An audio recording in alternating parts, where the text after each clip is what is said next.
Dia, guten Morgen, salam alaikum everyone. We're pleased to welcome you to this chat with a dear friend of mine, RABEEL. And first and foremost, before we start, as this week was Eid al-Ittihad, so Eid al-Ittihad Mubarak to all our friends and brothers in the audience. So we were just at the Conference of Parties last when we met in Baku. And RABEEL, as you know, there were 5 key points. And some of them, like the first one, the new collective quantified financial goal, or NCQG, was announced, which is a demand from developing countries asking for more money. And developed countries now have committed $300 billion per annum. The second one was obviously a renewed focus on energy transition and moving from the commitments and the leadership of Dr. Sultan in pushing this and taking this more forward. And the third one was the reliance now and the need for actual data to drive both the national determined contributions that the countries have set. The UAE is the only country that's updated its NDCs 3 times to now 40% business as usual. So taking that forward now, actually a reliance on data. And the UAE has also passed a law this year in August around the action on this. And last but not the least, finally, Article 10 of the Paris Agreement, there was a focus on that and the role that technology transfer and innovation has to play in driving climate action from developed to developing countries and around the region. So let's start with that. How can we transition climate beyond risk to an innovation opportunity? Thank you for having me here as well, and good to see you again. I think really it needs to start by changing the narrative, which has been happening for a bit, but we need to start changing the narrative from a compliance-driven climate action approach to really a venture capital-backed innovation approach that drives both profitability and sustainability at the same time. We know like the global climate tech market is going to be estimated to be about $1.4 trillion by 2027. And even in the region in which we're currently present, there's a lot of opportunity to really push on this new agenda, right? And to be able to look at some of the common shared problems that go beyond just rising temperature. For example, just looking at the MENAP region, we have about 60% of our populations are going to start facing water scarcity. There's this issue of taking municipal waste and converting it to compost, which is starting to happen in these kind of areas. So it's not just this one rising temperature, which we hear about globally, but there are also region-specific challenges that we need to address. And really that needs to be driven through like grassroots innovation that starts to solve those problems. So we need to see climate beyond risk. Absolutely. Beyond risk. And as a venture capitalist, what role can VCs play in taking this beyond risk to an innovation opportunity? Yeah, the key thing about VC is it's a high risk, high reward capital that you give to startups to really develop sustainable solutions. And I think that necessarily pushes that innovation kind of front forward. And it's not just about provision of capital or taking on that risk at that early stage. It's also about creating these ecosystems, and the drivers of impact can be manifold, right? Like, you of course can use the capital to scale some of the solutions, but it's also about creating these ecosystems and these networks of mentors that you can learn from, learning across different ecosystems in different regions. Essentially, what we say in VC, if you spent $1 learning a lesson somewhere, that can easily be transported to a different region and adapted to a local solution over there as well. 2022, for example, saw about 42 billion of VC invested just in climate tech. So the trend is moving upwards, and I think our region can really start to pick up or maybe allocate more towards the region to really drive innovation at that scale. But putting it back to you, as you're an entrepreneur that is also now partly engaged also in the venture capital space and looking at the entire MENAP region, and while you're looking at climate and AI at the same time as well, what do you think can improve? So I think that the biggest challenge for us entrepreneurs in the region is that, especially in climate, is you have to take a short-term pessimistic and a long-term optimistic view. And why I say that is because policy frameworks, other than in the Emirates, where you have 4 different policies from net zero 2050 to the energy strategy, are still evolving and being framed. So for example, at my firm, at Ahya, we publish issue briefs. We work with 3 out of the 4 ministries of climate change or ministries of energies to help them more on with that challenge. I think the second biggest one is data. And that's something that whether it's the World Bank, IMF, IFC crave when it comes to backing capital allocators, and then us entrepreneurs as well. And there's a big missing gap when it comes to the data that's required, both in terms of, okay, what emissions is this project going to reduce? What is the emission reduction, and then what can that drive? I think beyond that as well, talent. So most people in this space have been working in either impact or have been working in some kind of development work. So getting that talent of environmental scientists, environmental engineers, extremely technical people to work now in commercial business models, that's something that is key for us, and that still requires a lot of handholding. And then making the larger allocators, we have a plethora of funds here into sovereign funds. Also seeing that long-term view is very important, so that they can back funds like yours, and that then trickles down to other ventures. And before we get into the fun, interesting question, because talent is always the driver of how these innovation ecosystems take off. And are you seeing an increase in talent coming into the space? Absolutely. So after the Paris Agreement, I think after 2015, finally the global agenda is united on climate action. So that's something that we're all very proud of. As you know, I'm a chemical engineer, and I researched this subject matter. And the only option I had was either World Bank or World Wildlife Fund job. So now that has drastically changed. Now we can work at Aramco, DP World, EAND, and different banks. And now the Chief Sustainability Officer is the second most important person, especially in the Emirates, after the Chief Executive. And that's huge. So coming back to you, speaking about this being a long-term view, that means you need to give short-term de-risking. And from what I understand, you have recently gotten a backing for the first climate fund from from GCF, which is a World Bank entity. So is there something how can you take a long-term view on startups when when your investor is asking you, give me a 3x multiple invested cash in 4 years? Yeah, very good question. And this has also been a transition for us, because we started as traditional VCs looking at similar kind of return profiles. But in this model, we combined, as the world describes it, blended finance, really, with GCF providing concessional financing together with the first loss mechanism. And to also help crowd in private investors into the model. So it's a $40 million fund, which has allocation or focus areas of Pakistan and the region more broadly, focus exclusively on early stage ventures that are pursuing climate action across areas of energy transition and access, e-mobility, water treatment, recycling, and so on. And the model is quite unique in that GCF, the largest climate fund in the world, is ready to take on additional risk and helping provide that downside protection, which allows for slightly lower returns expectations from private investors. And the idea there is that they need to act as catalytic providers of capital.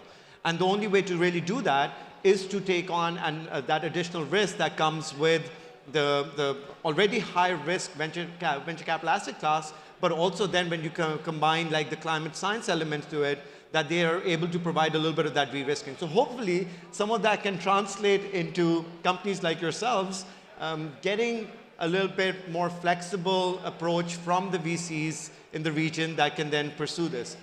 And why did we think of Pakistan as this? Pakistan is one of the most climate vulnerable countries in the world. We think it's an ideal testing ground for testing out new technologies, new innovations that can then be scaled more broadly across the region and maybe even globally as well from there. If I may, on one of your points, for what is a first loss guarantee in venture capital? What is this first? I've never heard of someone coming in and saying, I'm going to guarantee a loss on a venture capital investment. So can you detail that a bit more? Yeah, we've been getting this a lot because, again, first of its kind for at least Pakistan, but hopefully there are going to be a lot more in the region.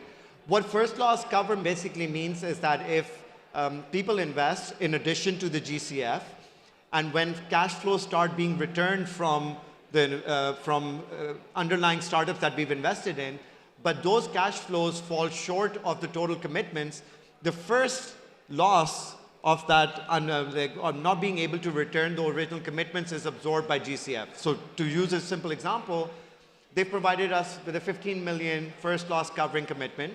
If we get another 15 million in commitments from other investors and we deploy that towards startups and we, let's say, sell a company or we get back dividends from another company, but we're only able to recover 15 million, that first 15 million will go to other investors, but not GCF.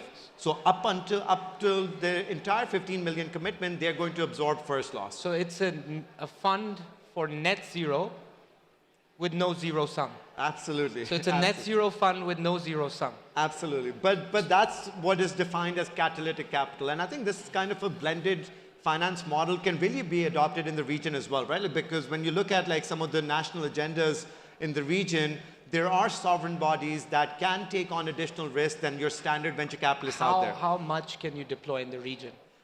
Oh, and which is it, MENAP is the World Bank definition. Yeah. 8% of global emissions. Yeah. Problem is emissions intensity, right? Yeah. What can you do in UAE, for example? And what size of tickets are we talking about? What kind of capital can we deploy? Out of the 42 billion figure that I mentioned for 2022, I think less than 2 billion was invested in the region. So how much room is there to invest more? A lot. In terms of the disproportionate impact of climate change on our region, everyone is aware, again, using Pakistan's own example, which is my home country, less than 1% of global emissions, between fifth and eighth most affected country. And it's not just, again, rising temperature, it's extreme climatic events. It's like the floods we saw, which caused billions of dollars of damage. So I think the capacity to absorb capital by startups that are innovating around the climate space is tremendous. But what needs to happen, though, is it needs to be channeled in a structured manner, which also connects then that capital with other regions or other ecosystems where similar innovation is taking place, so that the lessons learned can be translated across. Yeah.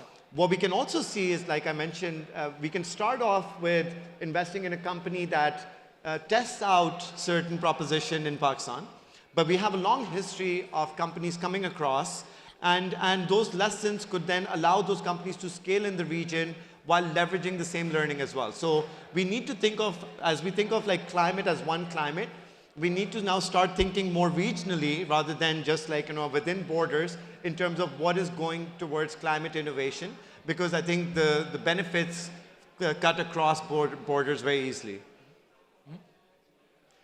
I need to now kind of like throw you back to you. So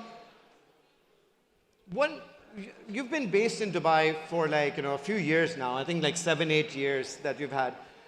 What are some of the synergies that you see between the countries, both in the region, but also potentially with South Asia from a climate and innovation perspective? So Dubai has been home for 9 years, and you're absolutely right in terms of the synergies between the Emirates. First, the Emirates is in terms of macros, the leader for the region, right? In terms of the policy matrix, just in August, they announced another policy. They're the first country going to net zero by 2050. They're the lowest grid emission factor right now, 0.55 kilograms of CO2 per kilowatt hour, going down to 0.2 kilograms, lower than America. you're talking about the country which has everything from mangrove plantations happening just like in Pakistan.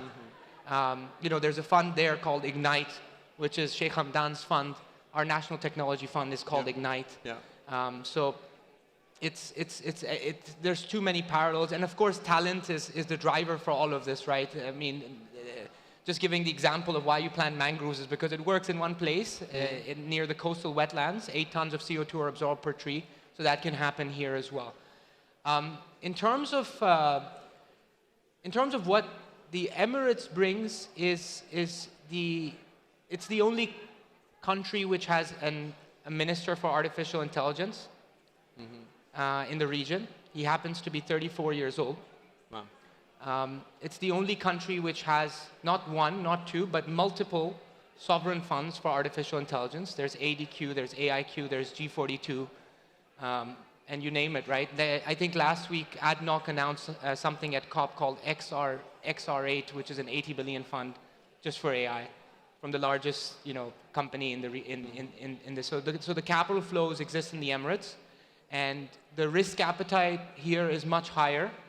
And beyond that, I think there's a lot of good policy frameworks in Egypt as well, with the Egyptian exchange creating their carbon market there. But the Emirates executes faster, right? That might be a factor. That might be a factor of the population, the talent. But when a decision is made, it gets executed the next day, and that's the beauty, and that's why all of us innovators, you know, come here. So, coming back to you for a second, and maybe for the last question, last point, what do you think that fund managers can do here? I mean, you're a Kaufman Fellow, so you must have had a lot of fellows from the UAE fund managers. Any word of advice to them or to the larger players? Yeah, I think we need to start looking at, like I mentioned, at this issue on a regional basis. I think we all have like our own individual funds, which can often go into our own silos, right? Like, so we need to think about like really co-developing solutions, thinking about how they can cross borders and scale across regions. I mentioned previously, there's a history of companies from the region going into, for example, Pakistan or vice versa. And I think what we need to do is we really need to leverage shared resources and expertise better. We need to start looking at opportunities for not just scaling, but also sharing of the learning, mentorship, maybe provide avenues where larger companies that have matured in a certain space be able to look across the border and acquire some companies that then can go on and like provide one solution out of a mix of many different solutions that they already have. So I think there's a lot more opportunity for cooperation, and not just like from an investment perspective, although from an investment perspective, there's a lot to be done as well. We would love to see more co-investments from, for example, some of the sovereigns that you mentioned out of the region into funds maybe like ours, but also others that are present in the region as well. And I think that just basically shared learning and use of resources just allows catapulting and leapfrogging from legacy systems and technologies to what is really needed for a sustainable and hopefully profitable future. Absolutely.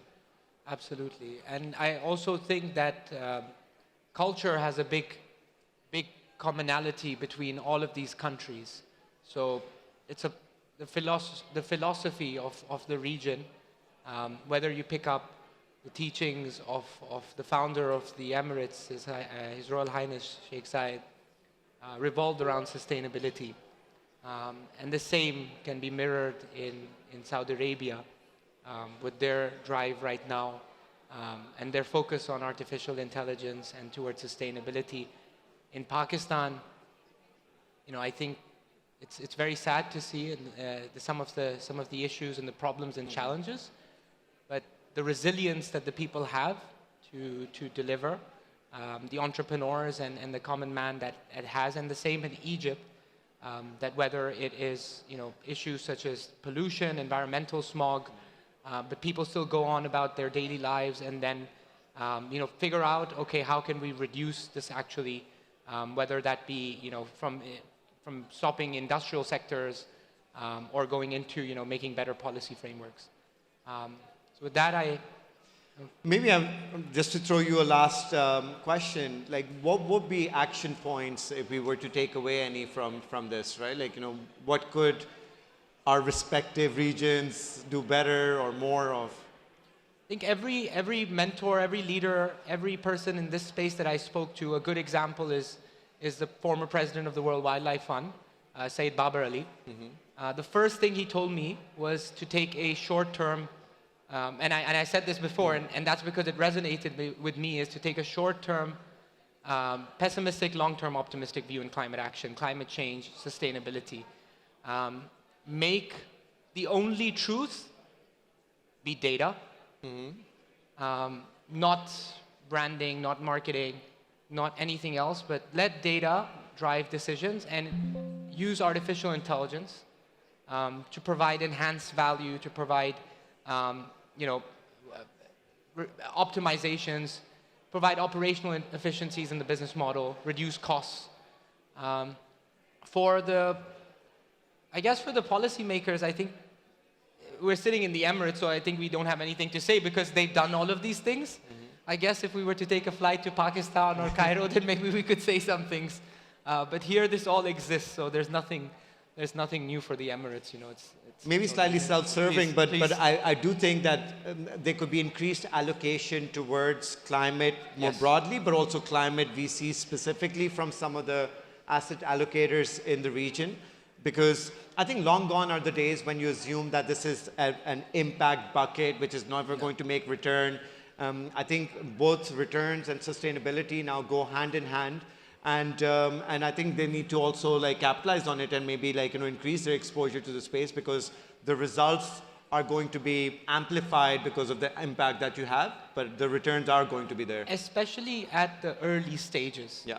So a lot of capital that I've seen in this region is sitting on corporate balance sheets. And then they tell us entrepreneurs that there's a venture capital fund that we have. Now, corporate balance sheet investment would require you to go through an investment committee of people that are very senior gentlemen. And senior gentlemen are not going to take that risk of a 500,000 check. They might take the risk, but then who's going to roll up the sleeves like yours are right now, and then dive in and say, okay, no, I'm going to give you the next 10 clients as well. Right? So I think that also exists. We're up for time, so I think questions is fine as well. I think there should be. I guess we seem to have solved the climate problems for the region. Okay. All right. Excellent. Thank you so much. Thank you, everyone. Thank you very much. Thank you.